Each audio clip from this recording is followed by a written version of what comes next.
नमस्कार, मी प्रियंका लाठी. आपण पाहताय न्यूज 18 लोकमत. बातमीपत्राच्या सुरुवातीलाच एक मोठी बातमी समोर येते. ठाण्यामध्ये महायुतीतील शिवसेना आणि भाजप एकत्र लढत असले तरी नवी मुंबईमध्ये भाजप आणि शिवसेना एकत्र लढत नाहीयेत. त्यामुळे गणेश नाईकांनी एकनाथ शिंदेंवर हल्लाबोल करत थेट आव्हान दिलंय. भाजपनं परवानगी दिल्यास शिंदेंचा टांगा पलटी करू. शिंदेंनी माझ्या नादी लागू नये, हलक्यात घेऊ नका असा घणाघात गणेश नाईकांनी केलाय. तर भाजपने ठरवल्यास ठाणे कल्याणचा खासदार भाजपचा होईल आणि शिंदेंनी भाजपची मदत न घेता स्वतःच्या हिमतीवर निवडणूक लढवून दाखवा असं चॅलेंज देखील नाईकांनी शिंदेंना दिलाय. त्यामुळे नवी मुंबई महापालिकेच्या निवडणुकीमध्ये महायुतीचाच वादाचा भडका उडाल्याचं चित्र आहे.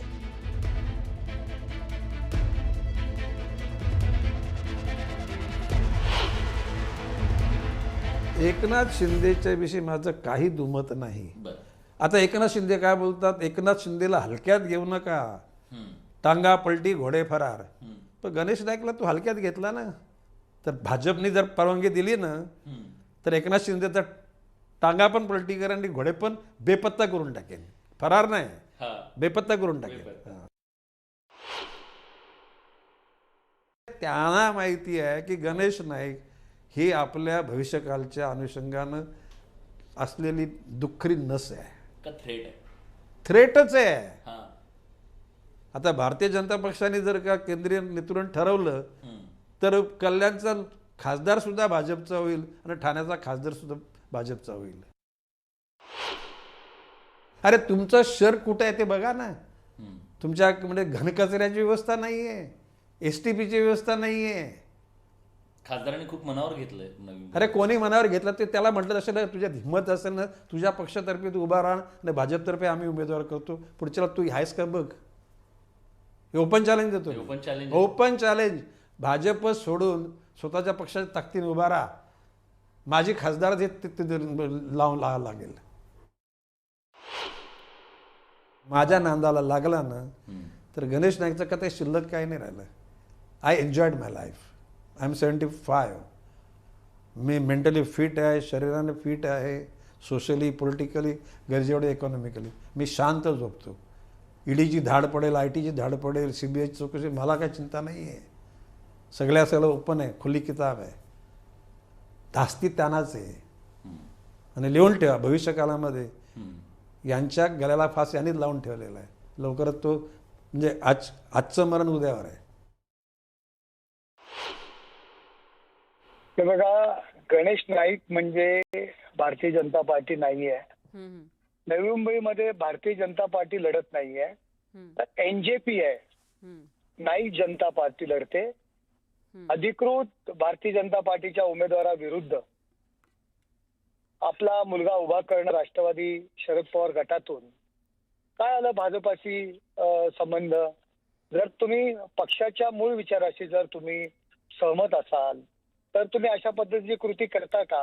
आणि एकनाथ शिंदे साहेबांबद्दल जर म्हणाल तर यांना पोटदुखी आहे की गणेश नाईक मंत्री असताना एक नगरसेवक म्हणून काम करणारा, एक कामगार वस्तीत राहणारा गरीब तरुण या राज्याचा मुख्यमंत्री बनतो, उपमुख्यमंत्री बनतो, राज्याच्या राजकारणातला केंद्रस्थानी असलेला नेता बनतो. त्याबद्दल त्यांच्या मनात एक पोटदुखी आहे एकनाथ शिंदे साहेबांच्या संदर्भात, म्हणून अशा पद्धतीची वक्तव्य करतायत. आणि आता मी म्हणून विनाश काले विपरीत बुद्धी अशी परिस्थिती आहे त्यांची. त्यामुळे शिंदेंनी स्वतःच्या गळाला फास लावून घेतलेला आहे. काय म्हणताय? ते म्हणतात शिंदेंनी स्वतःच्या गळाला फास लावून घेतलेला आहे आणि जर भाजपनं परवानगी दिली तर शिंदेंचा टांगा पलटी करू.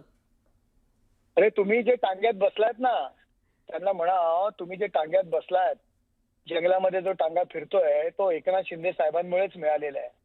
एकनाथ शिंदे साहेबांनी जर भूमिका घेतली नसती आणि नवी मुंबईच्या ठेवींमधला पैसा खाल्लाय असा आरोप सुद्धा ते करतायत. युतीचं सरकारच आलं नसतं आणि तुम्ही मंत्रिपद राहू शकला नसतात. मंत्रिपद जे तुम्हाला मिळालेलं आहे ना, जे जंगलात फिरण्याकरता दिलेलं आहे, ते एकनाथ शिंदे साहेबांनी घेतलेल्या भूमिकेमुळे मिळालेलं आहे. आणि नवी मुंबईमध्ये आता तुमचा टांगा पलटी होणार आहे म्हणून अशा पद्धतीने तुम्ही सैरभैर झालेला आहात. खरं तर एकदा जर मुंबईमध्ये जर दोघे एकत्र बसलेले आहेत तर तितक्याच एक जीवाने त्यांनी इतरत्र सुद्धा बसलं पाहिजे. परंतु भाजपाची जी आतापर्यंतची नीती आहे ती वापरा आणि फेकून द्या आहे. मुंबईमध्ये जिथे शिंदेंना भाजपने सोबत घेतलंय तिथे अंबरनाथमध्ये मात्र शिंदेंना सोयीस्करपणे बाजूला ठेवलेलं आहे. आणि गणेश नाईक ज्या अर्थी एवढं सगळं बोलतात तर हे निश्चितच भाजपच्या परवानगीशिवाय ते बोलत नाहीये. भाजपने हा सिग्नल दिल्यावरच गणेश नाईक एवढं बोलू शकतात.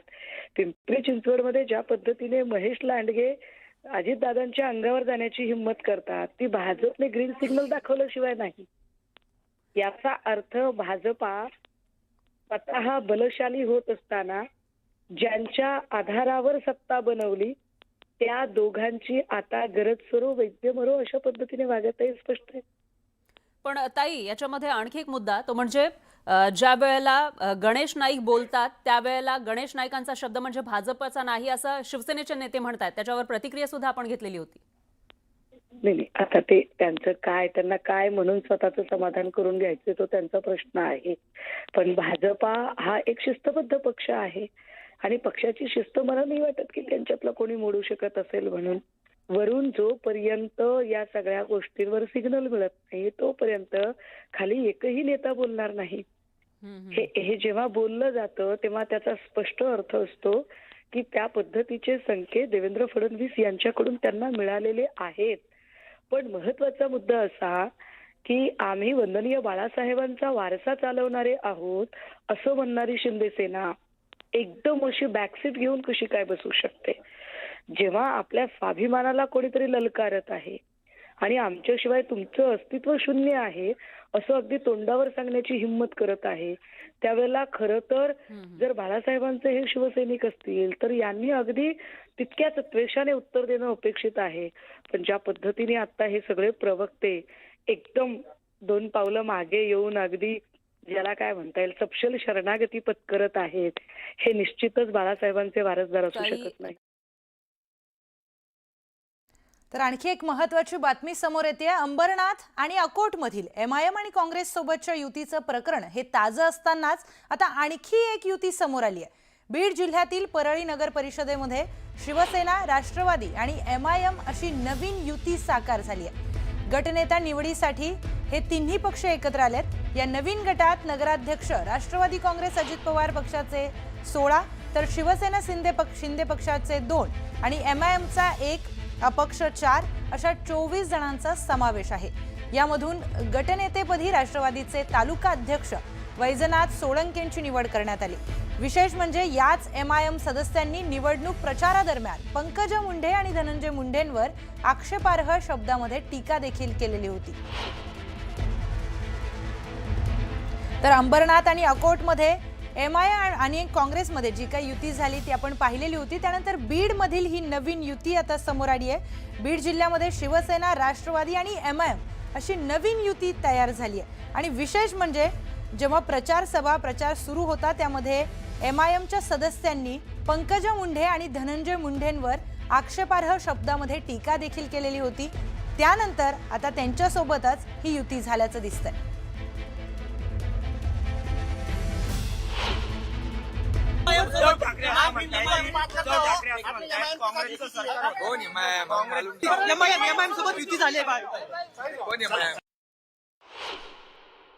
नवाब मलिक यांच्या मांडीला बसणार नाही वगैरे असे सांगत होते. तुमच्या सरकारमध्ये धर्मांध आणि राष्ट्रद्रोही लोक आहेत असे सांगणारे हे लोक आहेत ना.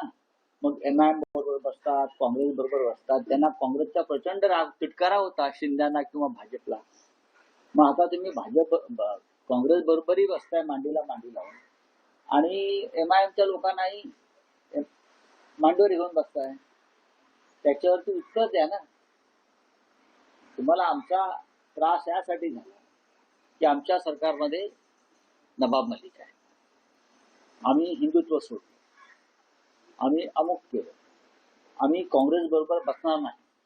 बरं का, हे कोण म्हणत होतं? मिंदे म्हणत होतं. आम्हाला काँग्रेसचा विषय प्रचंड घृणा आहे.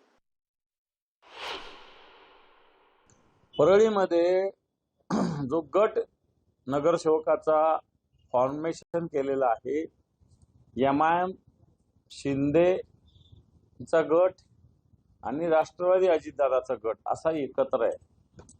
ह्याच शिंदेंना राष्ट्रवादी चालत नव्हती, ती त्यांच्या मांडीला मांडी बसून होते. ह्या शिंदेचे लोक एमआयएम विषयी किंवा मुसलमानाविषयी बोलतात, हे त्यांच्या बरोबर सोबत आलेले. मला असं वाटतं दिखाऊपणा, ढोंगी धर्मवाद अशा पद्धतीनं शिंदे गट याच्यामध्ये निर्माण करू पाहतो, हे मी त्या परळीच्या माध्यमातून जनतेसमोर आणू इच्छितो. भारतीय जनता पक्ष, राष्ट्रवादी अजित पवार गट और शिवसेना साथ में थे. उसके बाद राष्ट्रवादी का पक्ष एमआईएम के साथ गया, उससे हमारा कोई संबंध नहीं. और अंबादास दानवे को इसका बुरा क्यों लगा? अंबादास दानवे तो खुद एमआईएम के लोगों के वोट के ऊपर चुन के आया है. ये लोगों ने छत्रपति संभाजीनगर महानगर पालिका में तो मुस्लिम कॉन्ट्रैक्टर उन्होंने लाए. तो अंबादास दानवे को कब ये चिंता होने लगी कि शिवसेना एमआईएम के साथ गए? हम एमआईएम के साथ बिल्कुल नहीं गए. हमारा वहाँ स्वतंत्र राष्ट्र, हाँ राष्ट्रवादी उनके साथ है, वो उनका सवाल है. त्यांना थोडी अधुरी माहिती, जास्त माहिती घ्या, चौकस बुद्धी आहे तुमची. एमआयएम वर आमच्यासारखं कडवटपणे कोणीही बोलत नाही महाराष्ट्रात. तुमची सुद्धा हिंमत नाही. आणि म्हणून एमआयएम फमायएम हे आम्हाला मताची जोगी मागायला तुम्ही जातायत. संभाजीनगरमध्ये जे काही 12चे उभे केलेत ना तुम्ही, 12 ते बघा. तुमचं हिंदुत्व कुठं चाललंय ते 12 उभे करून त्याच्याकडे लक्ष द्या. आम्ही कधी एमआयएम फमायएम हे तर आमच्या कोसत दूर राहणार, कधी त्यांच्या बरोबर नाही ती. एवढं मात्र निश्चित, आम्ही एमआयएमला महाराष्ट्रातून हद्दपार करणार.